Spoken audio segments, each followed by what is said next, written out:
आरहत वाङ्मय में कहा गया है, अधुवे असासयम्मि संसारम्मि दुख पौराय किं नाम होज्यतं कम्मयम् जेनाहम दुग्ग इम न गच्छेज्जा। उत्तराध्ययनानि, उत्तराध्ययन जैन आगमों में से एक आगम है और उसके 8वें अध्ययन में जो काविलीयम अध्ययन है, प्रथम श्लोक में एक प्रश्न किया गया कि यह संसार अध्रुव है, अशाश्वत है और दुख प्रचुर है, दुख बहुल है। इस संसार में ऐसा कौन सा कर्म है, कार्य है जिसको करके मैं दुर्गति में न जाऊं। यह संसार जन्म मरण की परंपरा वाला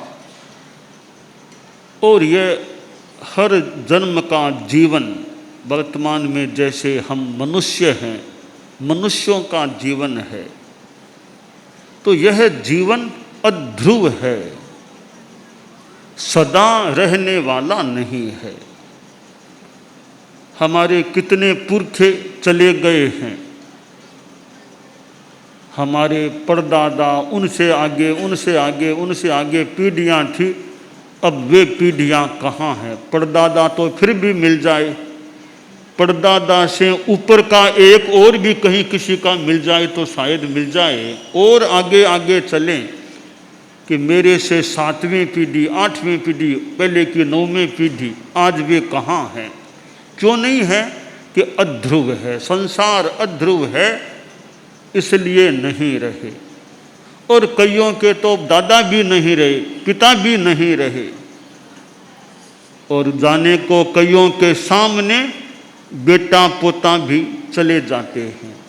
क्योंकि संसार अध्रुव है, अशाश्वत है। तो यह संसार की स्थिति है कि इसमें स्थायित्व नहीं है। जो आया है मानो आगे जाना उसका निश्चित है। जन्म होता है तो जन्म मानो मृत्यु की व्यवस्था को साथ लेकर ही होता है। इसलिए जिसने जन्म लिया है उसकी एक दिन मृत्यु भी हो जाती है। कोई आदमी यह कहे कि यह धर्म की बात है, धर्म करो, साधना करो, इसकी क्या जल्दी है, कल कर लेंगे, बाद में कर लेंगे, क्या जल्दी है। कि ये कल कर लेंगे, कल कर लेंगे, ये कल कल की बात कहने का अधिकार किसको है। शास्त्र में एक बात आती है, 3 प्रकार के व्यक्तियों को यह कल कर लूँगा, कल कहने का अधिकार मिल सकता है। मैं अपनी शैली में बात बताऊं। कहा गया, जस्सत्थि मच्चुणा सखम जस्य वत्थि पलायनम जो जाने नमरिस्सामी सोहु कंखे सुएसिया। एक आदमी कहता है कि मेरी मौत के साथ दोस्ती हो गई है। मौत के साथ दोस्ती, आदमी से दोस्ती कर ले वह तो मान लें, कोई पशु से भी दोस्ती कर ले वो भी मान लें, कोई दोस्ती कर ले पशु से भी। मौत के साथ कोई दोस्ती कर ले। आदमी ने कहा कि मेरी मौत के साथ दोस्ती है, और ऐसी दोस्ती है कि मौत आती दिखेगी मैं कह दूंगा जाओ जाओ, मुझे मत ले जाना। मौत मेरी बात मान लेगी, मुझे नहीं ले जाएगी, मुझे हमेशा के लिए छोड़ देगी, क्योंकि मेरी दोस्त है मौत, तो मैं कहूँगा वैसे कर लेगी वह तो। इसलिए मौत के साथ किसी की दोस्ती हो, सख्य मित्रता हो, वो व्यक्ति कहे कि मैं धर्म कल करूँगा बाद में, तो ठीक है, फिर भी एक बात समझ में आ सकती है। दूसरा आदमी वो कहता है दस्सवत्थि पलायनम, कि मैं दौड़ने में बहुत तेज हूँ, बहुत तेज दौड़ता हूँ। वो आजकल कई बार वो दौड़ दौड़ की बात चलती है, मैराथन में दौड़ के दौड़ना दौड़ना, कि मैं दौड़ने में बड़ा तेज हूँ, इतना तेज हूँ कि मौत मुझे आती दिखाई देगी ना, उधर से मैं इधर से भागूंगा, इतना तेज दौड़ूंगा कि मौत मुझे पकड़ ही नहीं पाएगी। ऐसा कोई दौड़ने में तेज आदमी हो, वह कहे कि आज नहीं फिर करूंगा धर्म, तो भी समझ में एक रूप में थोड़ी बहुत आए तो आ जाए। तीसरा आदमी कहता है जो जाने न मरिष्यामि, जो यह जानता है मानता है कि मैं कभी मरूंगा ही नहीं, मैं तो अमर बन करके ही आया हूँ, मैं कभी नहीं मरूंगा। कोई अमर आदमी दुनिया में हो ऐसा कि कभी नहीं मरेगा, वो आदमी कहे कल करेंगे, तो ठीक हो सकता है। अमर देवों का नाम कोई कह दे देव अमर हैं, आसातना न हो देवों की, देवों का भी आयुष्य एक दिन पूरा हो जाता है। देवता भी एक दिन यानी च्यवन हो जाए, उद्वर्तन हो जाए, आयुष्य पूरा होता ही होता है। तो दुनिया में कोई अमर प्राणी है नहीं, परंतु कोई ऐसा सोचता है, कहता है मौत के साथ दोस्ती है, मैं दौड़ने में तेज हूँ, मैं अमर हूँ, ये बातें मिथ्या बातें हैं, गलत असही यथार्थ बातें हैं, होती नहीं। कोई ऐसा मानता है तो लगता है उसमें मिथ्या ज्ञान है। अर्थात मृत्यु अवश्यम भावी है। कोई आदमी वज्र के मकान में जाकर के घुस जाए, इतना निश्चिद्र मकान है, एकदम पैक कर लेंगे, अंदर बैठ जाएंगे, फिर मौत कैसे आएगी? हो सकता है मौत और जल्दी आ जाए, एकदम पैक कर लेंगे, श्वास लेने का भी अवकाश नहीं है और जल्दी आ जाए मौत, तो मौत वहाँ अंदर भी आ सकती है।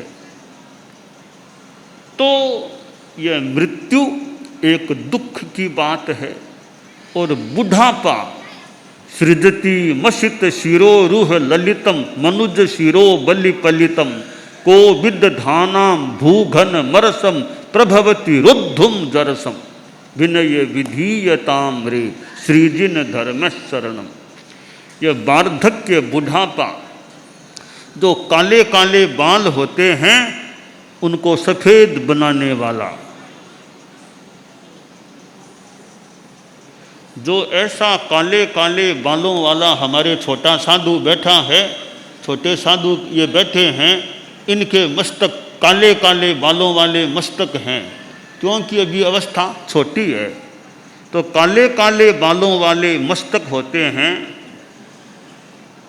उसको भी ये बुढ़ापा सफ़ेद बालों वाला भी मस्तक को सफ़ेद बालों वाला बना सकता है।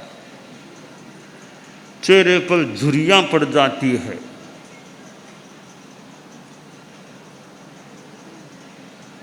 तो वार्धक्य को रोकना भी मुश्किल है। बीमारी भी कई बार आ जाती है, कितना ही ध्यान रखे, कई बार ऐसा वो असात वेदनीय का योग बनता है, लगता है, हो सकता है कोई निकाचित ऐसे ही कर्म हो, शरीर व्याधिग्रस्त हो जाए। तो मृत्यु अवश्यम भावी है। मृत्यु के आने के अनेक रास्ते हैं, अनेक रास्ते। दुर्घटना से मौत हो जाए, बहुत खुशी से घर से रवाना हुआ था, आगे पहुंचा ही नहीं, बीच में ही काम तमाम हो गया। और कोई छत आदि गिर जाए, तो मान लो मृत्यु हो जाए, बीमारी हो जाए तो मृत्यु, और कोई दुर्भाग्य से कैसे ही सुसाइड कर ले तो मृत्यु हो जाए, या आयुष्य पूरा हो जाए स्वाभाविक रूपेण तो मृत्यु हो जाए। अनेक द्वार हैं मौत के आने के। तो यह संसार अशाश्वत है, अध्रुव है। जन्म के बाद मृत्यु, पुनरपि जननम पुनरपि मरणम पुनरपि जननी जठरे शयनम, यह ऐसा संसार है।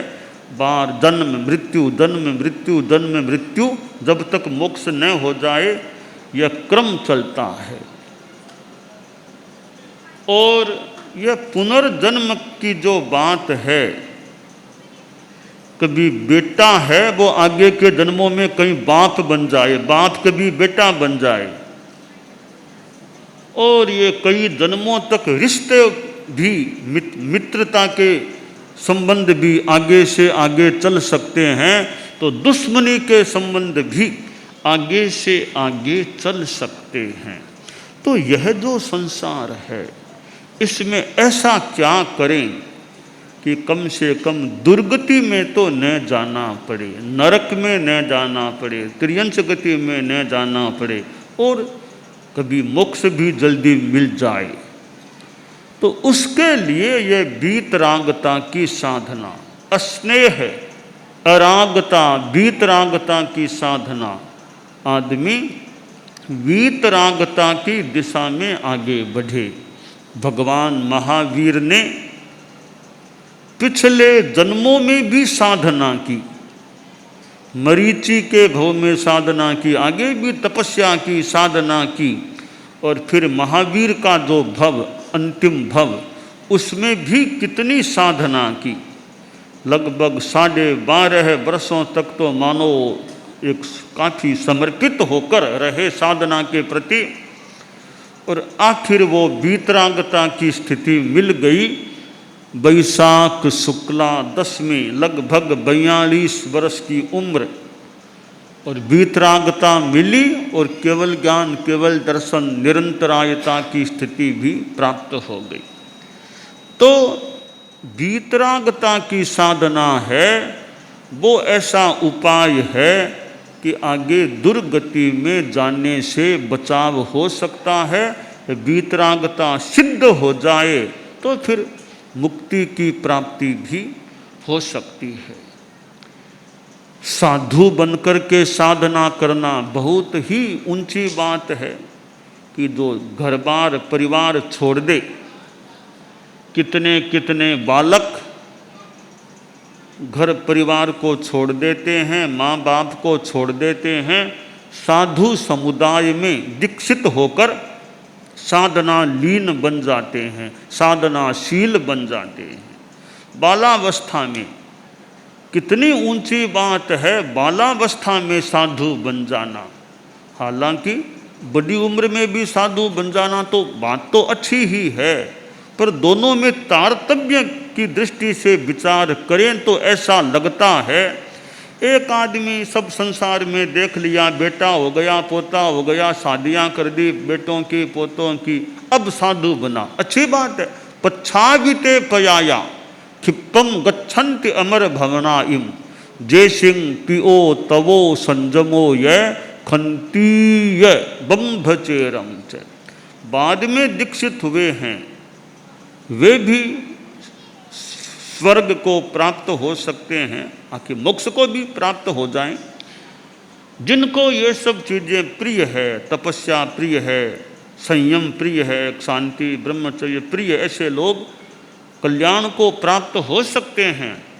पर तुलना करें तो बचपन में जो साधु बन गए हैं और अविवाहित अवस्था में जीवन के पहले दशक में, दूसरे दशक में साधु बन गए हैं और लंबे काल तक संयम की अच्छी साधना करके इस शरीर को छोड़कर आत्मा ऊपर चली जाती है, तो कितनी ऊंची बात है। एकदम जीवन कितना निर्मल रह गया, ज्यों की त्यों धर दीन चदर। तो यह चद्दर जीवन की एकदम निर्मल रह जाए, आत्मा निर्मल रह जाए, तो वृद्धावस्था में दीक्षित होना भी दीक्षा तो है ही, पूजनीयता भी प्राप्त होती है, पर बालावस्था में साधु बन जाना तो और भी विशेष बात लगती है। परम पूज्य आचार्य श्री तुलसी जीवन के 12वें वर्ष में ही संत बन गए थे और लगभग 82-83 वर्षों तक का उनका जीवन काल कितना लंबा, यह संयम पर्याय। परम पूज्य आचार्य महाप्रज्ञ जी हमारे 10वें अधिशास्ता जैन श्वेतांबर तेरा पंथ के जीवन के 11वें वर्ष में ही परम पूज्य कालूगणी के पास दीक्षित हो गए थे और करीब 90 वर्ष तक का उनका जीवन काल, कितना लंबा संयम पर्याय। ऐसे अनेक अनेक व्यक्तित्व जो बालावस्था में ही दीक्षित हुए हैं। तो ये दीक्षा लेकर साधना करना बहुत अच्छी बात है, तो सारे कोई दीक्षा ले लें साधु बन जाएं, ये कठिन बात है। तो गृहस्थावस्था में रहते हुए भी धर्म के पथ पर चलें, सद्गृहस्थ रहें। और जो अनुव्रत यात्रा हमारी चल रही है, अनुव्रत की बात है, हमारे जैन शास्त्रों में बात है, महाव्रत अनुव्रत, छोटे छोटे व्रत नियम, श्रावक के व्रत और जो अनुव्रत आंदोलन के नियम हैं, वे छोटे छोटे नियम जीवन में आ जाएं तो गृहस्थ का जीवन भी मोक्ष की दिशा में आगे ले जाने वाला, दुर्गति से बचाने वाला सिद्ध हो सकता है। गृहस्थ जीवन में भी नैतिकता कितनी है, ईमानदारी कितनी है, ऑनेस्टी, मोरेलिटी, ट्रांसपेरेंसी, ये कितनी है, पारदर्शिता, नैतिकता, ईमानदारी, ये जीवन में है। इसका मतलब जीवन में कुछ पवित्रता है, जीवन में नशा मुक्तता, no drinking, no smoking, no gutkha, no zarda, शराब नहीं, बीड़ी सिगरेट नहीं, जर्दा नहीं, गुटखा नहीं, खैनी नहीं, नशा मुक्त जीवन हो। जैन हो या अजैन कोई हो, नशा मुक्त यानी संयम युक्त जीवन, एक सीमा तक का संयम और सद्भावना, सबके प्रति अच्छी भावना, मैत्री भावना, मंगल मैत्री भावना। जाति संप्रदाय आदि को लेकर दंगा फसाद, मार काट, हिंसा, हत्या, इनमें कहीं नहीं जाना, मैत्री भाव रखना। तो गृहस्थ जीवन में भी संयम है, गृहस्थ जीवन में ईमानदारी है, नैतिकता है, नशा मुक्तता है और यह मैत्री भाव है। और हम इधर श्रावकाचार, श्रावक के 12 व्रत जीवन में हैं, और आगे चलें तो हमारे यहाँ जो सुमंगल साधना, बहुत ऊंची साधना, वो श्रावक श्राविका के जीवन में आ गई है।